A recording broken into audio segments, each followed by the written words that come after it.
the webinar handout. Thank you. Next.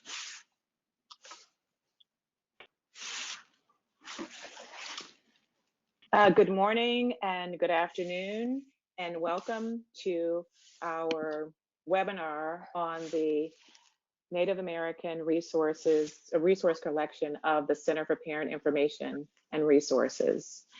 Being culturally aware is an imperative when connecting with Native communities and in building relationships of trust. The Native American Parent Technical Assistance Center produced a rich collection of materials for parent centers to use in planning and conducting outreach to Native American families of children with disabilities. And that work was done over the past 5 years.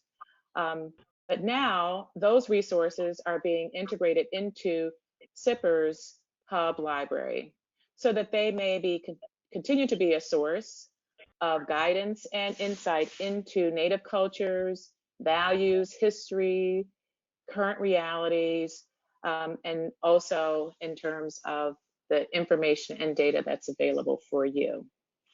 The Center for Parent Information and Resources is truly honored to host this collection of materials and to build upon the NAPTAC legacy. I want to thank you for joining our tour of just the first half of the Native American resource collection. So during this next hour, you will have an opportunity to see what's available, how the materials are organized. You'll get a chance to hear from the creators of the NAPTAC library and also from Parent Center colleagues who are using these resources to engage with Native American families and communities and you'll have a chance to see what will be added in the coming months. Now, we open by also acknowledging all of the original tribes and villages whose lands we are on across this vast country, now known as the United States. For me, I come to you today from what is now known as the state of New Jersey, and I acknowledge that I'm on the lands of the original peoples known as the Lenni Lenape or Delaware.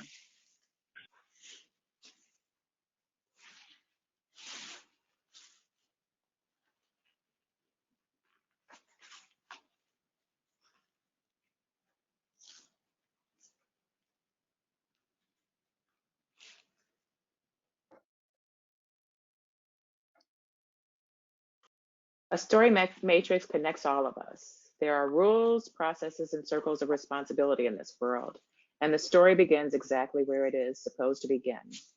We cannot skip any part. Joy Harjo, first Native American U.S. Poet Laureate, Muskogee Creek, from her poem, Crazy Brave, a memoir.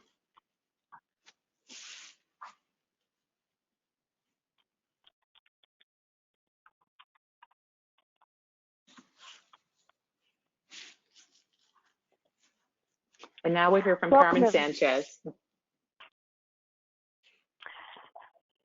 Welcome, everyone. I'm Carmen Sanchez, and you know me as the project officer at OSEP, who is responsible for doing coordination across the Parent Center projects. And we just want to sort of acknowledge the history of NAPTAC. First, NAPTAC, the Native American Parent Technical Assistance Center, was funded for a 5-year period. Prior to that, there was Native American PTI, and that PTI was a mix of both direct services to Native families and also some technical assistance services to other PTIs and CPRCs. And we found that they did wonderful, wonderful work, but their funding levels stretched them even thinner than you all are stretched as PTIs and CPRCs.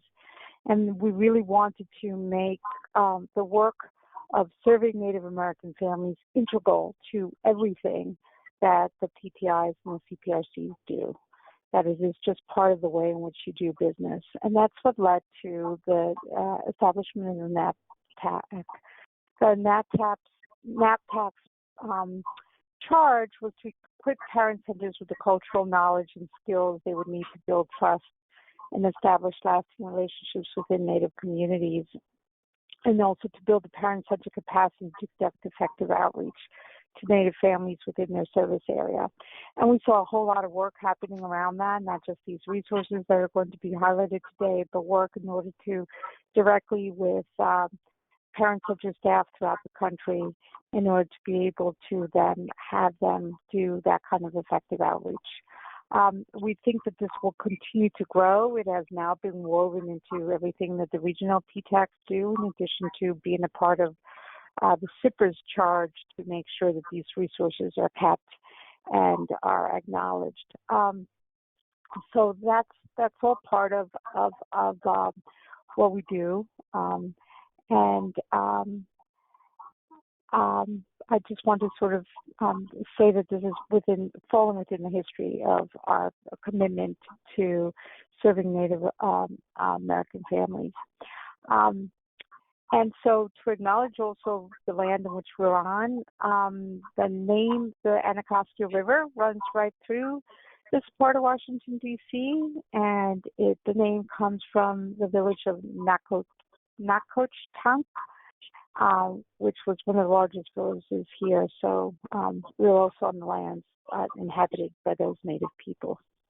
Thank you, and I'll turn it over to the next speaker.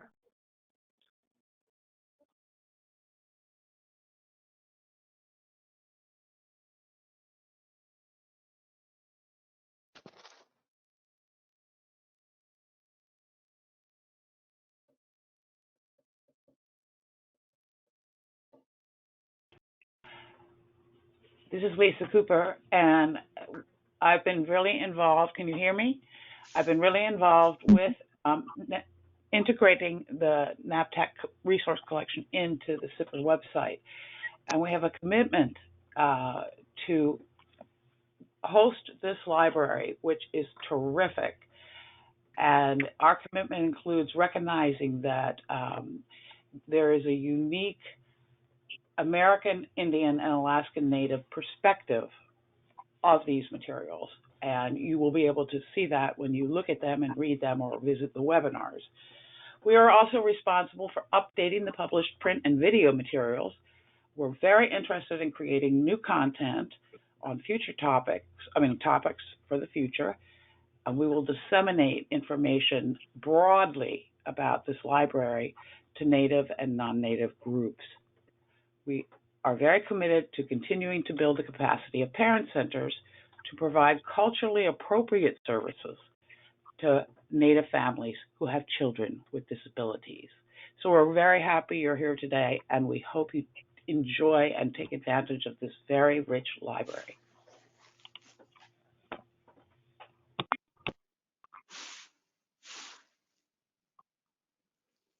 And now we'd like to welcome today's presenters.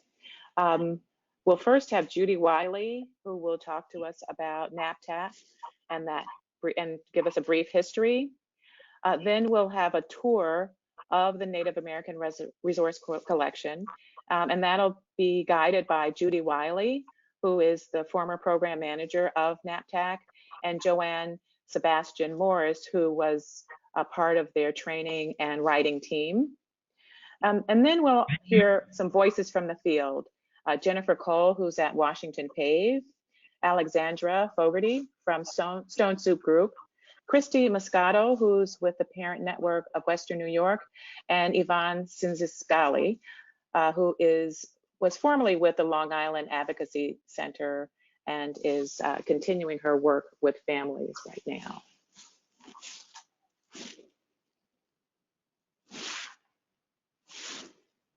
Okay, thank you so much, Carmen, and thank you, Deborah Jennings, for hosting this library. NAPTAC's goal was to develop high-quality research-based and useful information, which was done through written briefs, written papers, infographics, and webinars.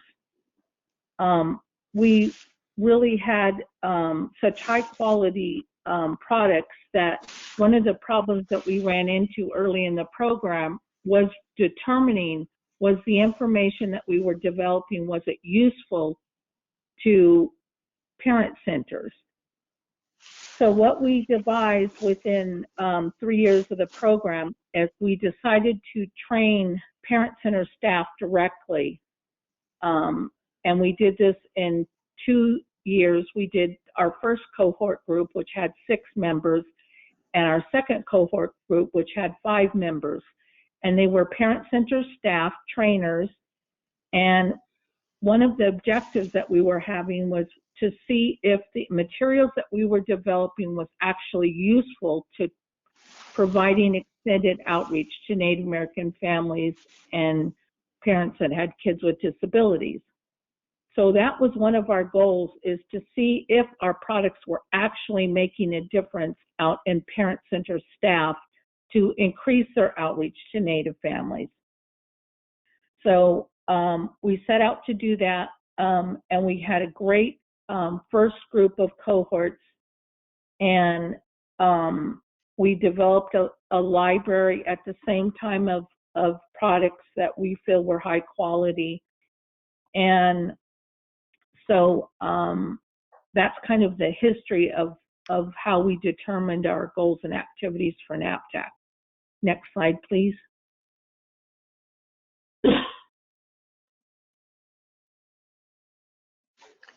So now we have a poll for you. Can we pull up the poll? And we want to know who on this webinar, we want you to tell us a little bit about the work you've done in terms of your outreach to American Indian and Native and Alaska Native families, based on some of the activities that are listed here. 1, develop Native specific materials for outreach.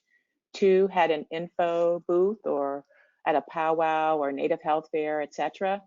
3, held a workshop at a reservation or urban Native setting. 4, worked directly with Native American families. 5, you haven't got a chance to do anything yet, but you're looking forward to today's information to help to inform your work going forward. So please just take a couple of minutes to complete the poll, and we will share the results.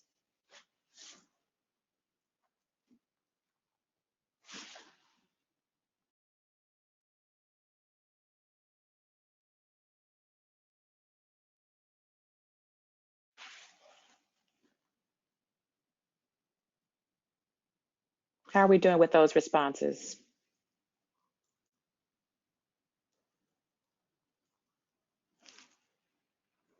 Okay, this is what we're seeing. So 13% have developed Native specific materials for outreach. 25% have had a info booth at a powwow or a Native health fair. 17% have held a workshop at a reservation or urban Native setting. And 46% work directly with Native American families.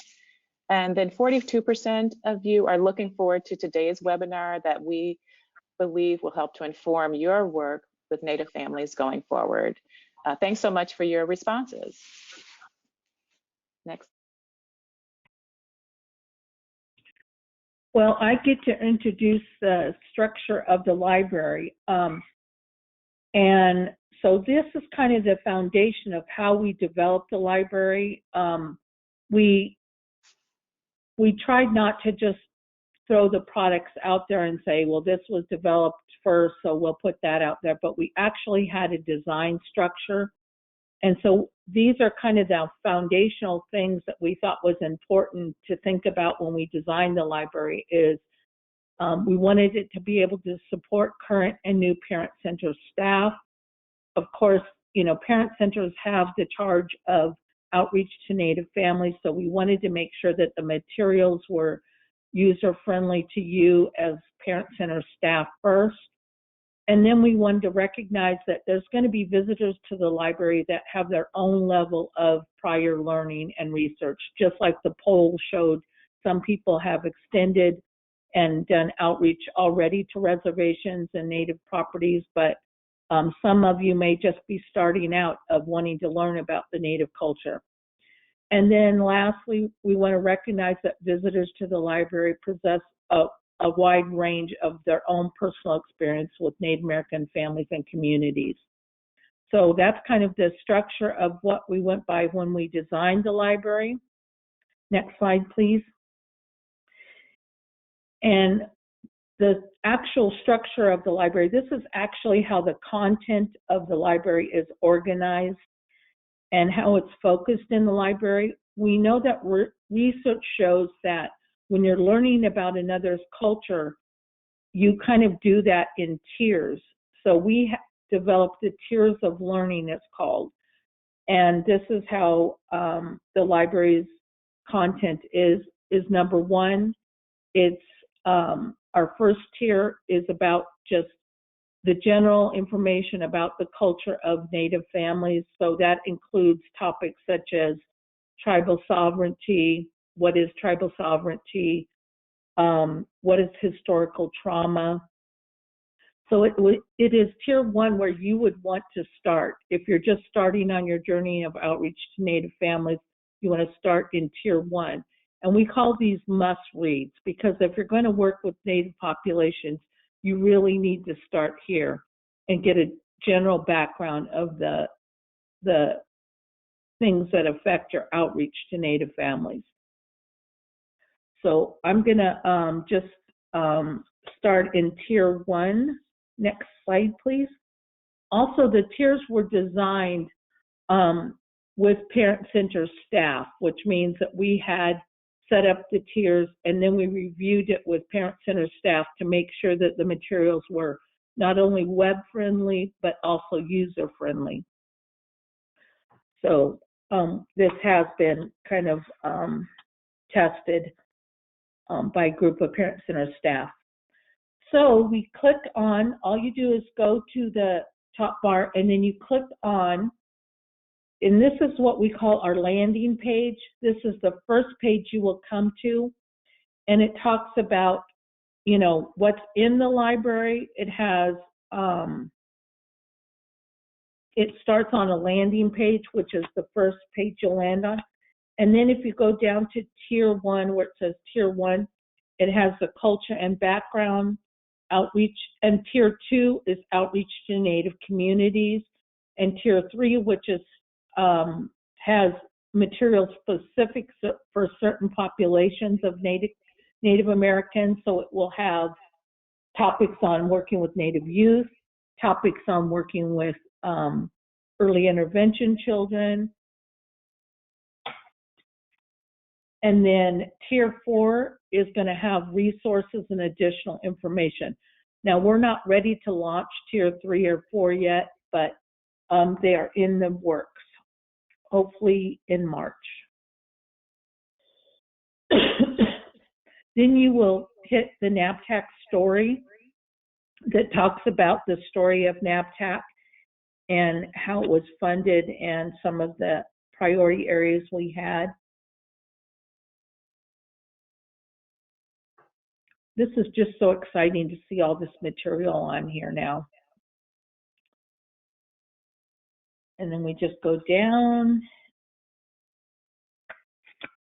And then you'll see the topic areas, and you can, these are shortcuts too, so you can just click on those and go right to the product.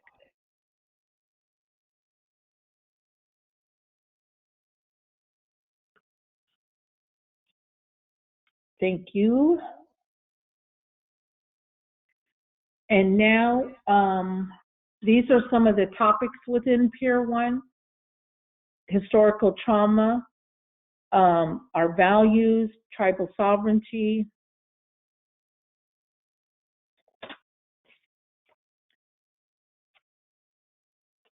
And now we're back at our landing page. And then education policies of the past.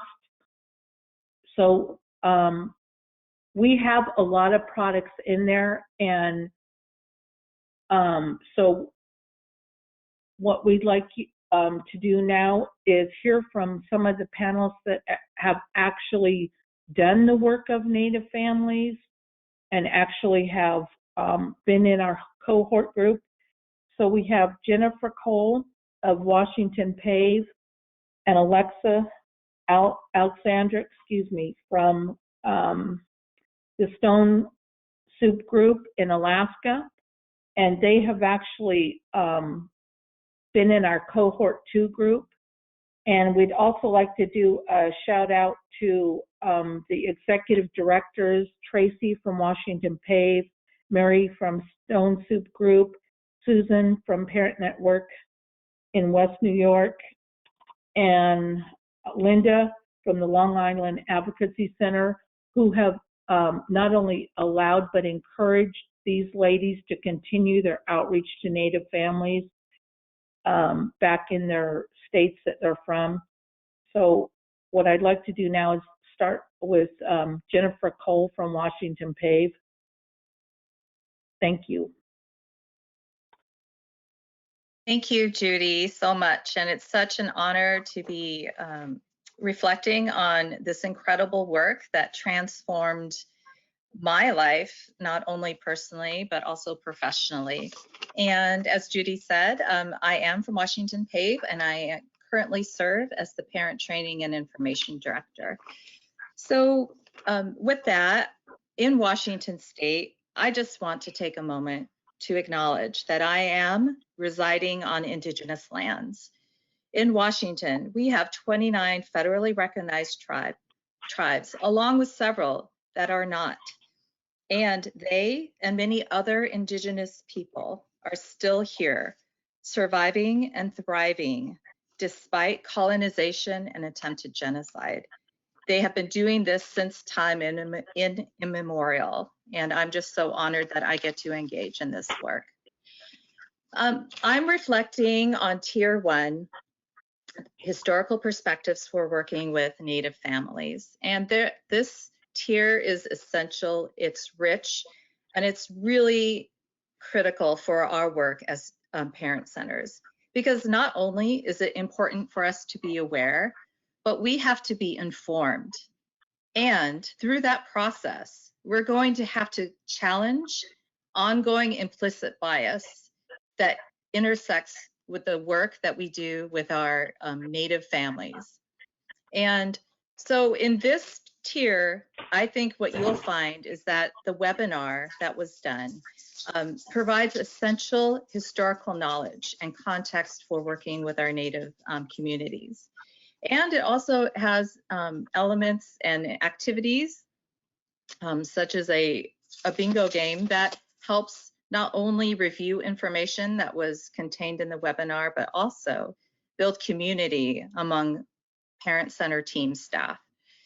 And I just want to say that with this webinar, it impacted me personally because I acknowledge that my public education tragically omitted significant historical events regarding our Native peoples.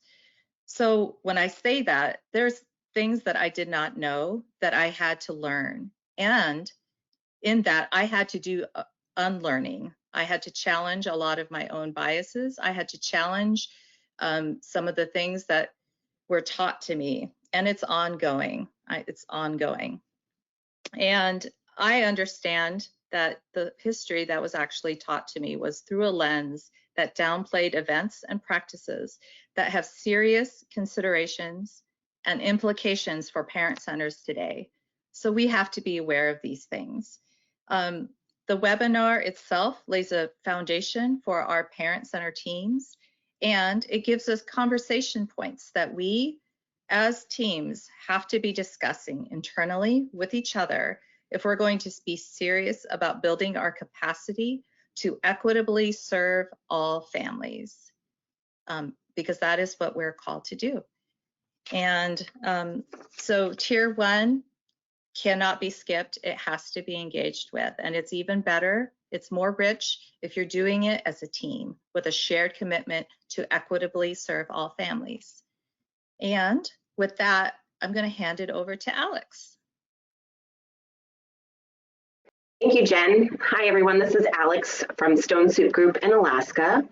And I just want to take a moment to recognize that I'm also on Indigenous land. Alaska is home to 229 federally recognized tribes, the largest number of federally recognized tribes in the United States. Today, I wanted to reflect on the historical trauma brief. This is a 3-page handout, and it really describes what historical trauma is and its impact on the Alaska Native and American Indian communities.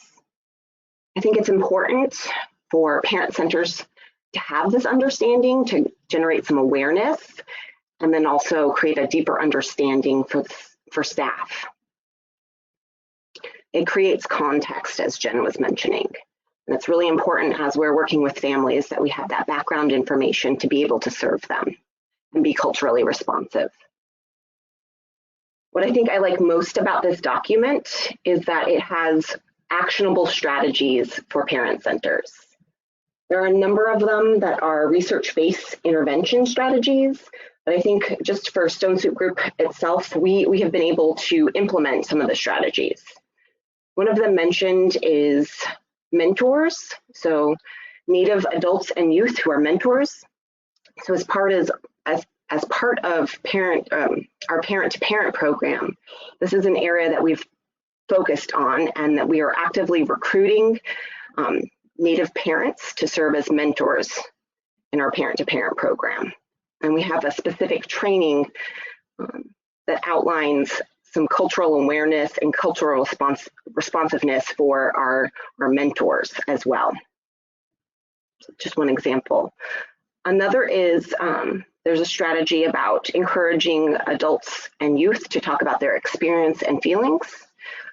While Stone Soup Group doesn't offer this directly, we do know of opportunities in our community. So there are tribal organizations that are offering the traditional talking circles, and we are able to connect families to these. So we are able to make that connection for them and able to connect them to a helpful resource. That was my overview of that document. And now I'd like to turn it over to Joanne to talk about Tier 2.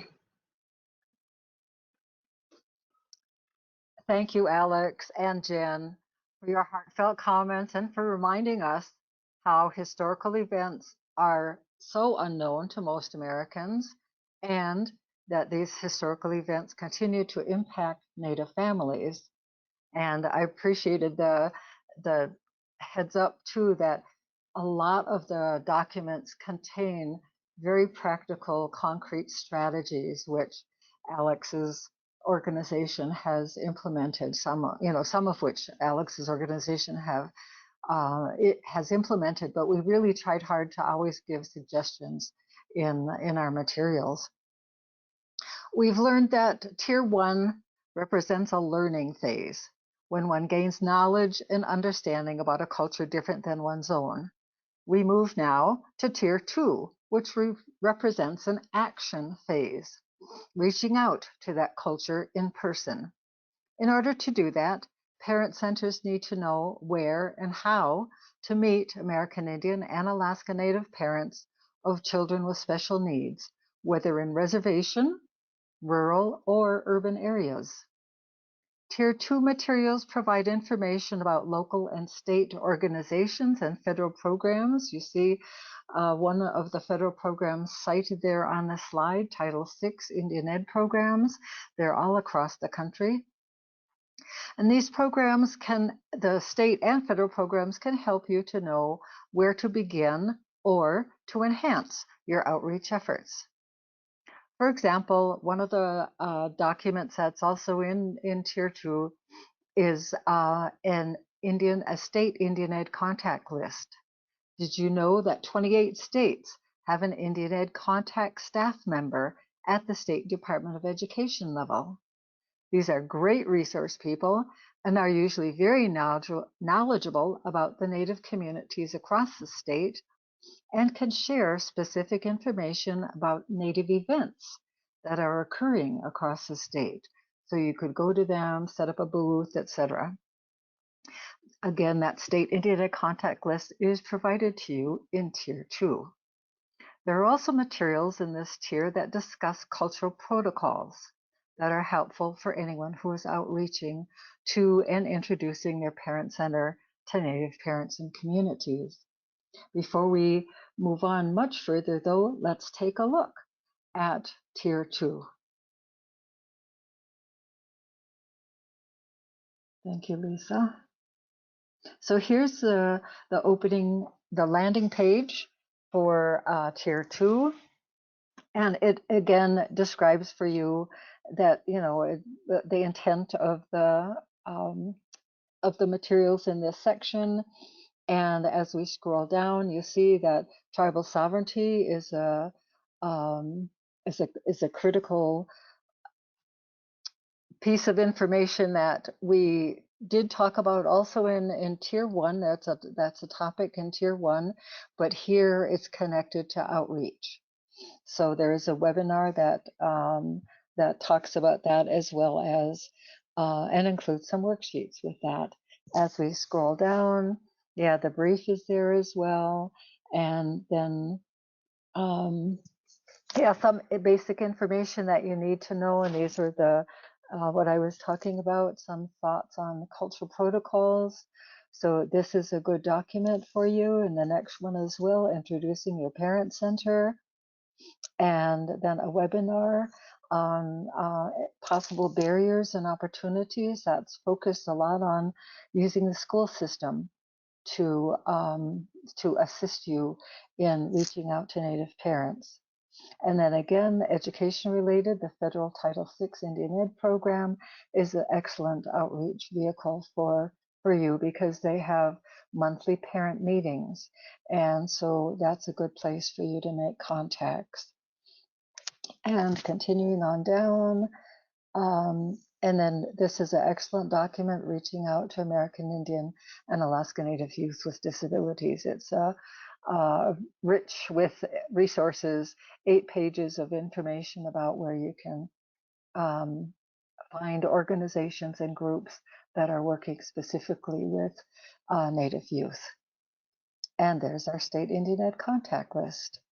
Okay, and then again at the very end of every tier, you have the jump links that can take you to someplace else within the resource library. Thank you, Lisa.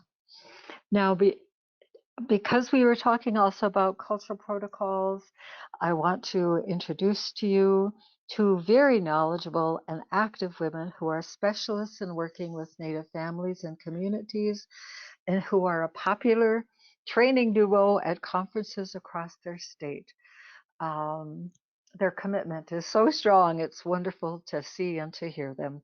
Kristy Moscato of the Parent Network of Western New York, and Yvonne Sinisgali, until recently of the Long Island Advocacy Center. Thank you, ladies. You're next.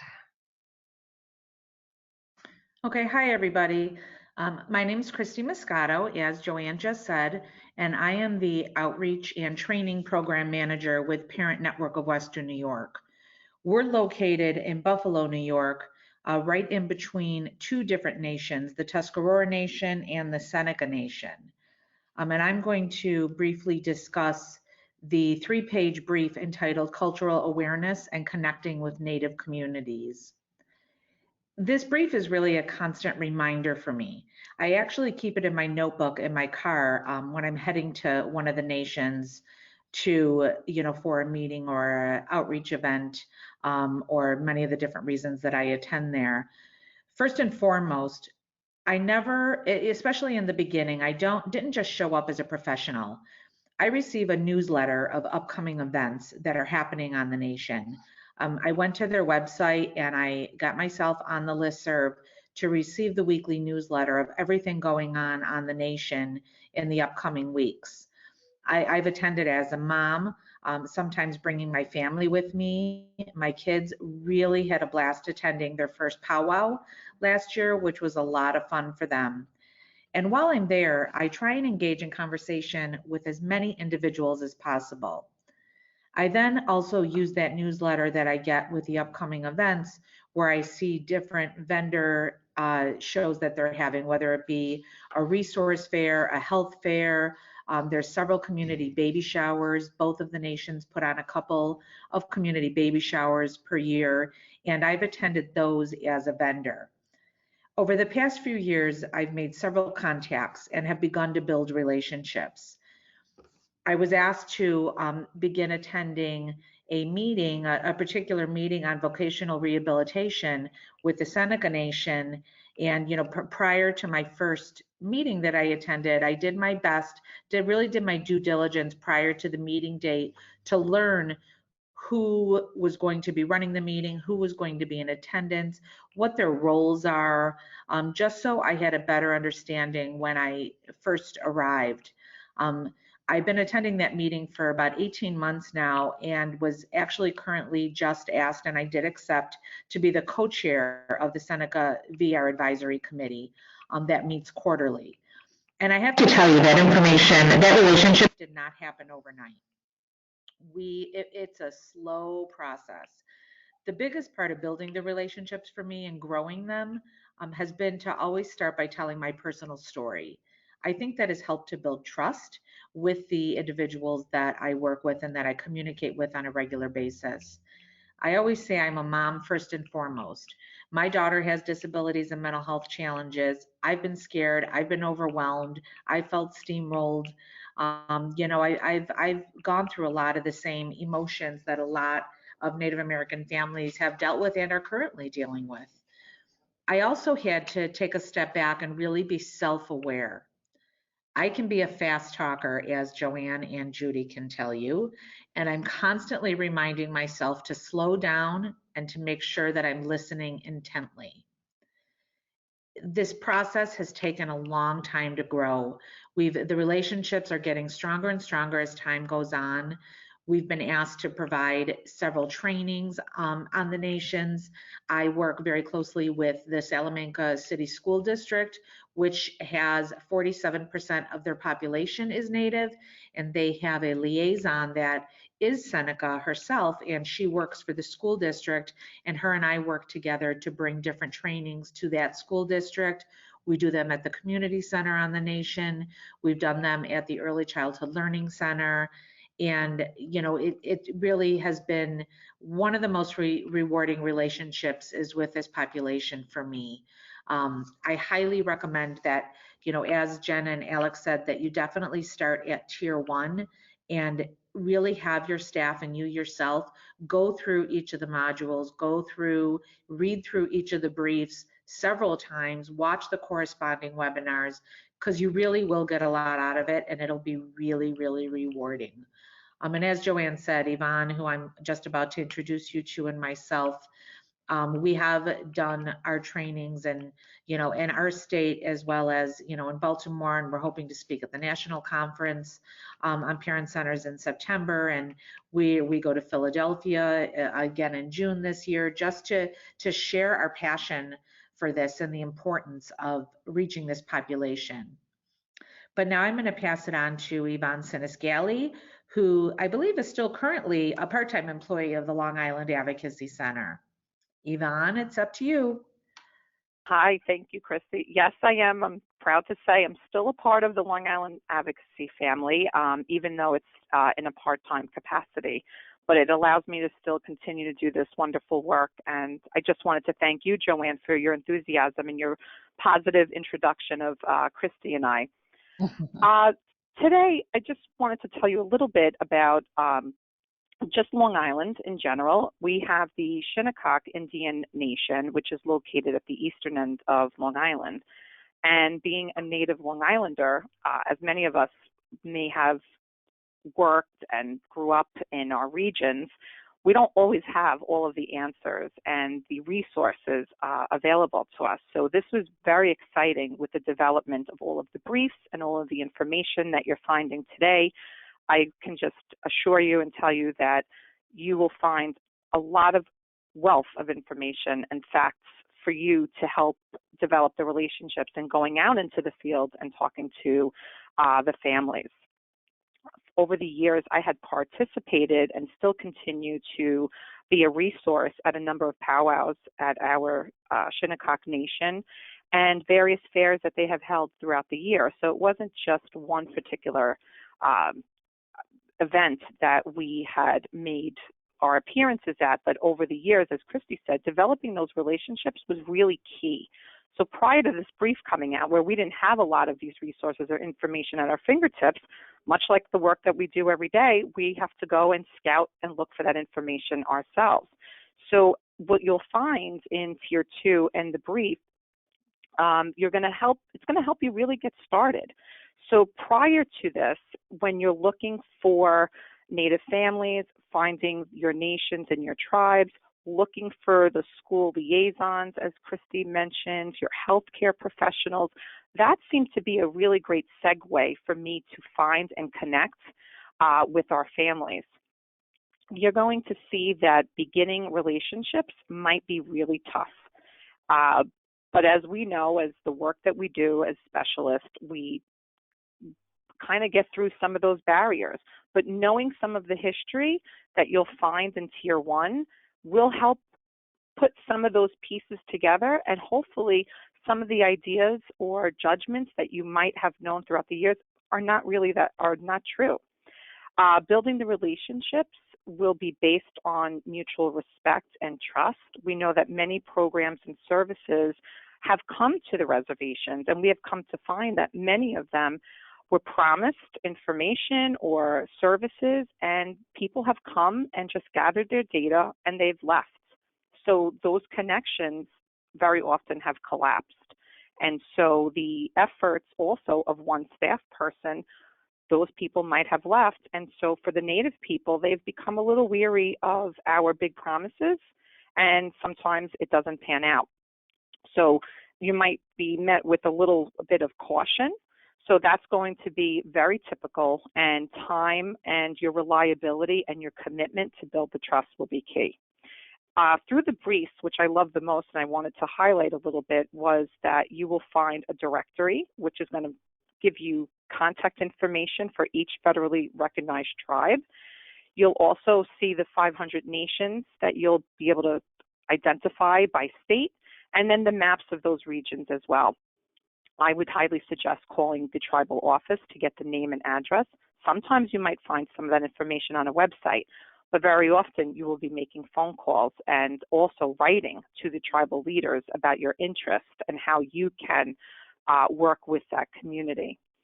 In addition to contacting the tribal staff, as I mentioned before, a great segue was also through healthcare service providers, and we offered you a link to find some of those healthcare specialists, and contacting the child welfare programs. They'll connect you with those human services staff that might have social workers and Indian child welfare workers to help you along the way. And you might want to consider to contact and connect with Native representatives for community health or Title VI parent advisory communities. So at this point, I'd like to bring it back to the panelists to show you what's next. Thanks so much, Yvonne and Kristy.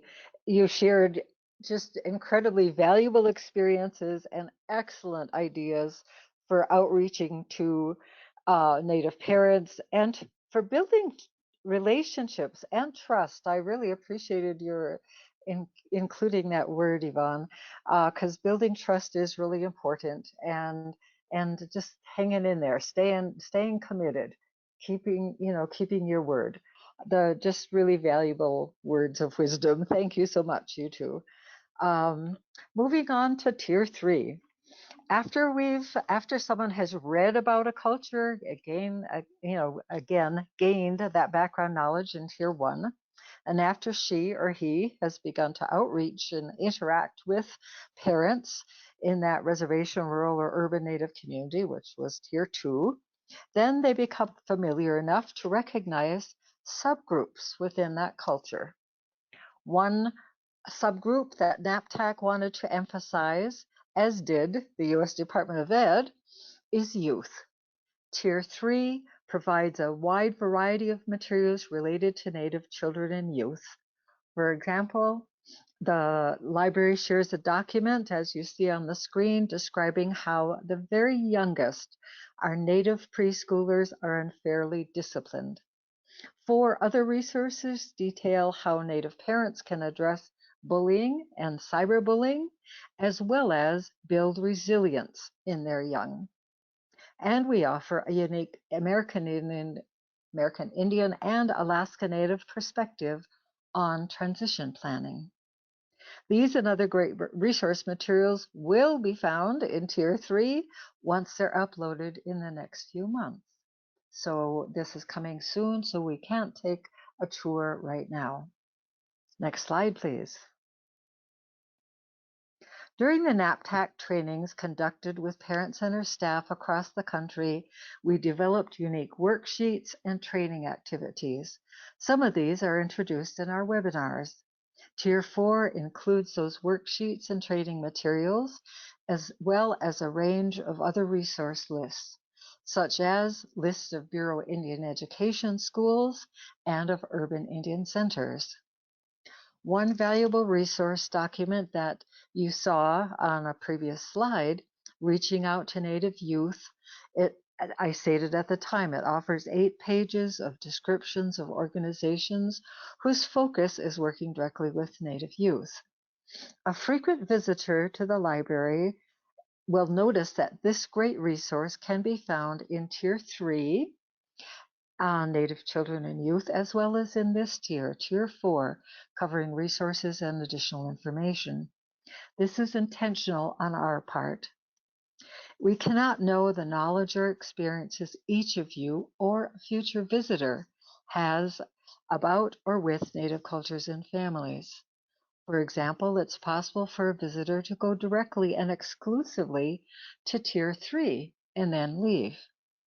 In such a case, we want that visitor to find all the materials relevant to that tier in one place. So worry not if you see some items, primarily resource lists, repeated in more than one tier. Currently, Tier 4 is under construction, as they say, but will be uploaded in a few months. So you'll find, again, worksheets, specific worksheets that connect with the webinars, and a whole host of resource lists and contact groups for you. A final word about the content in all 4 tiers. We are genuinely proud to provide Parent Center staff and other researchers with materials they are not likely to find elsewhere. And we want you to know that we intend to grow this unique Native library with new materials and updates.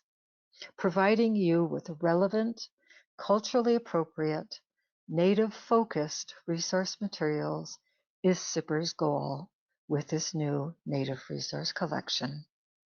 I return you now to our fearless leader, Deborah Jennings. Thank you.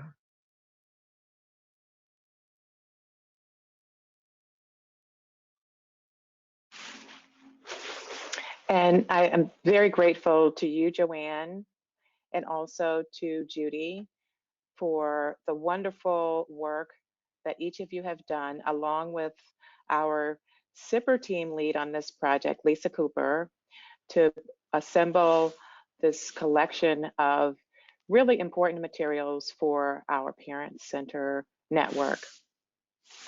The commitment and the passion that you bring to this work is truly reflected in the quality of the work that's presented, in the thinking in terms of the structure, and also in the curation of making sure that we have only the very best materials available for everyone's use. I'd like to go to the next slide, where we have an opportunity for questions, comments from participants. Deborah, yes, there is a question. The question comes from Beverly Righty, and it is, are you including Native Hawaiians in these materials?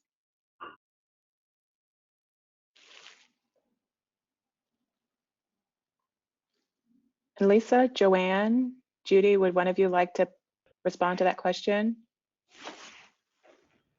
This is Lisa. Not specifically, but they're not excluded. I mean, they're definitely part of our Native communities and tribal nations. So we had to talk more generally without identifying specific tribes or nations, but it's very applicable to Hawaii and the Native Hawaiian population as well. Joanne or Judy, would you like to add anything to that? My understanding of the grant was that the Native American Parent Technical Assistance Center was funded by the U.S. Department of Ed to outreach to provide information about American Indians and Alaska Natives only. And so those were the type of materials that were created. I can understand some possible confusion, or I don't want to say you're confused, the person who raised the question, but because there's a term, the term Native American technically does include Native Hawaiians. You know, legally, that Native Americans as American Indians, Alaska Natives, and Native Hawaiians.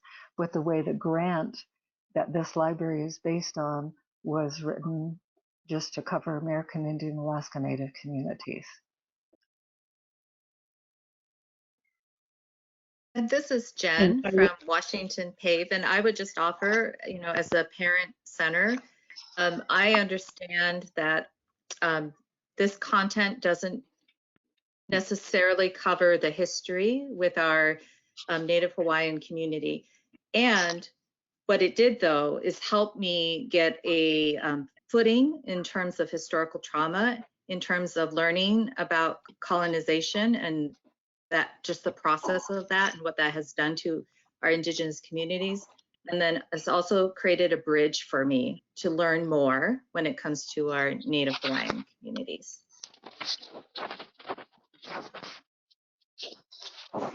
And thank you, Beverly, for that question. I take your question and the responses as a challenge for us here at the CPIR as we are examining other resources and looking to add resources to the Parent Center Hub and to expansion of this collection as well. So I'm really grateful for your question. Miriam, are there any other questions? No, there are no more questions at the moment. Glenda Vargas raised her hand, so perhaps we might unmute her and ask her what her question is or what her comment is. Okay. I can do that. Unmute Glenda Vargas. Glenda, you can speak now. On. Or you can type it in the chat box, I mean, in the question box. Mm-hmm. Okay. Hello. Hello. Yes, we can hear you. Oh, hi. So this is Dora. I'm under Glenda's web, site. But my question is, I am Treehouse Educational Advocate here in Washington, and we have tried to build relationship with some of our tribal school here in Washington. But my question is, in the majority of the schools here in Washington, there are a lot of schools, the districts, that have not acknowledged or have even a plan for our Native kids attending those schools. So myself as an advocate want to know, where do I begin to initiate to the administrators that this is a very important thing for us to begin to recognize our kids that are from the Native, background. So I guess I'm just needing some guidelines, some help when I do go to these schools and then I meet some of my Native kids. How do I even begin to address with the administrators that, we are not recognizing our kids, our Native children? Am I making sense? Yeah. Dora, I love that question because everyone knows that that's my heart is advocacy. Joanne or Judy, would you like to share some thoughts from your experiences? Or maybe Yeah. Jen, you're in Washington State as well. Yeah, I think a lot of the briefs themselves will help you with first steps. And I think as just an advocate, the first step is to find out who the education liaison is with that school. All tribes have, most of the tribes have educational liaisons that work directly with, so it might be the tribal education director, but I would find out who those people are because they're really the advocates. And in all of our treaty rights, we do recognize that we have a role as tribal leaders to educate all of our students, whether they are disabled or not disabled. We have within our treaty rights a requirement that we oversee all children. So I would see if there is a tribal liaison, and definitely I would find out if the school is a public school. Again, the public agency has a responsibility for educating all students within that district. So, Okay. And I am particularly talking about public school in general. I am on the east side, which is, Wenatchee, Omak, Spokane, that area. And there is a lack of, in the public school, of even just the basic of recognizing that, okay, our kids, because I primarily work with foster youth. And when I get a tribal kid, it's hard for them to understand what's going on in the individual, the child's mind. And I think that we need to be able to have something in place for all of our kids. Every child deserves to be able to have the right to learn. And it's just, it's very frustrating when that doesn't even get recognized, and I think cultural plays a lot in, I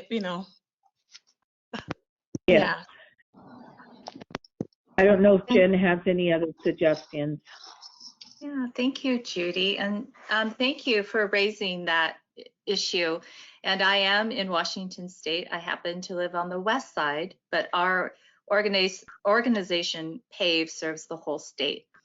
And really, your wondering kind of circles back to how we opened this webinar for me. Because, in the words of Joy Harjo, there are rules, processes, and circles of responsibility in this world.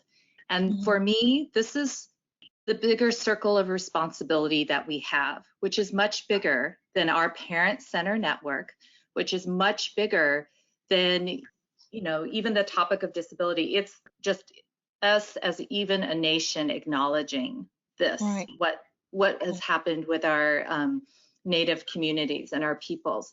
And so in Washington State, it is actually required. It has been required since 2015 that each school district teach since time immemorial curriculum, which is about the tribal sovereignty and history of our nations in our state.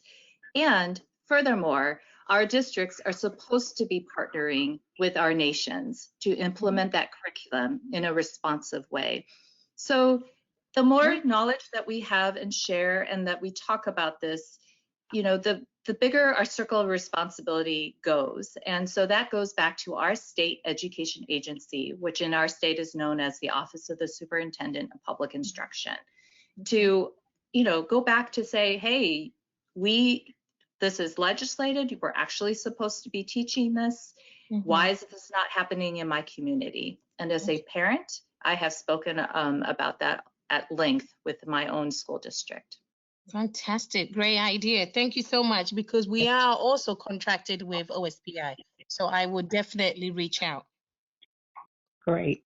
Thank you. And thank you again for that question. This is Maria speaking, and there are two more questions. This next question is from Jordan, and her question is, do you partner with tribes in your state or every state to have a universal communication system? Okay, I'll try to take this one, Jordan. I think that's an excellent suggestion. And I was just on a conference call this morning about a lot of our tribal communities don't even have access to the internet or access to any kind of computer services. So when we had the parent center, we would always have to do hard mailings, which are, through the post office.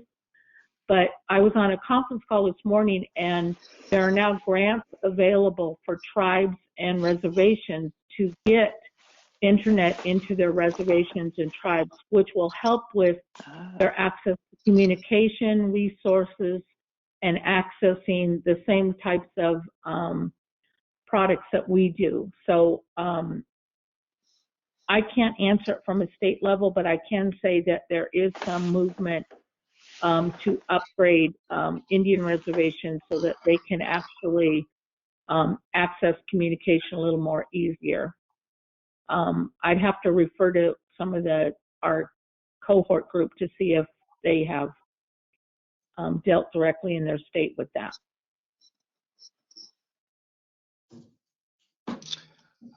Okay, there's Angela Abdul from the New Jersey CPRC asks, is this information useful in working with the Ramapo Mountain Indians, also known as Ramapo Lenape Nation or Ramapo Lenape Muncie Delaware Nation?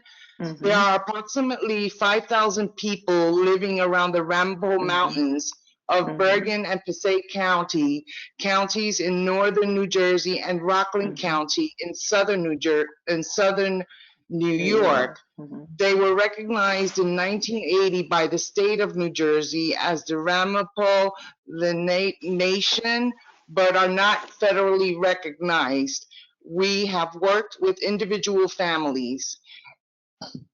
And that was her question, Angela Abdul. She wants to know if the information is useful in working with the Ramapo Mountain Indians. I think all of our information is useful. So I would say yes. Yes. Okay. Yes, I would agree. Yes, even we don't make a distinction if a group that we're working with, a Native community that we want to work with, is federally recognized, state recognized, or in urban centers. There are such large groups of Indian, Indian people, American Indian, Alaska Native people in urban areas, and so we aren't bound by a lot of those kind of requirements that only federally recognized Indians can have these services. So definitely these materials would be helpful in your work, working relationships with that Lenape group. Also, this is Lisa, it's very, because the individual tribes and specific information such as that is not dealt with in the NAPTAC materials, it's really very important that you translate the information that is given, make it very specific to the tribe. You have to find out about the tribe or the nation that you're serving or you want to visit or conduct outreach to. So there is what I think Bob called, due diligence. Now that was Kristy. That it really pays to know, to use some of the contact information we provide in these materials to learn more about the actual culture and identities of the tribes that to visit or serve.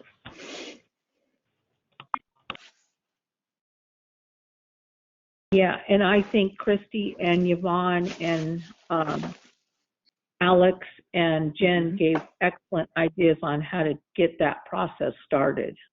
Find out who's in your community. So. Great. Okay, at this point, there are no more questions. No more questions right now. Okay, thank you, Maria, and thank you to You're each of you welcome. for your very good questions.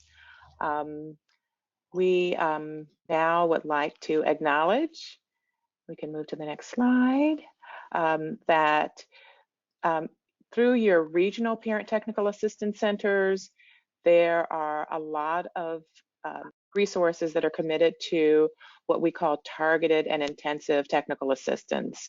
And these include gatherings, communities of practice, webinars, peer-to-peer conference calls that many of your regional TA centers are organizing specifically to address your needs for information and technical assistance around reaching and serving Native American families. And so we encourage you to contact them to find out what's available, what's happening, and the places that you can connect.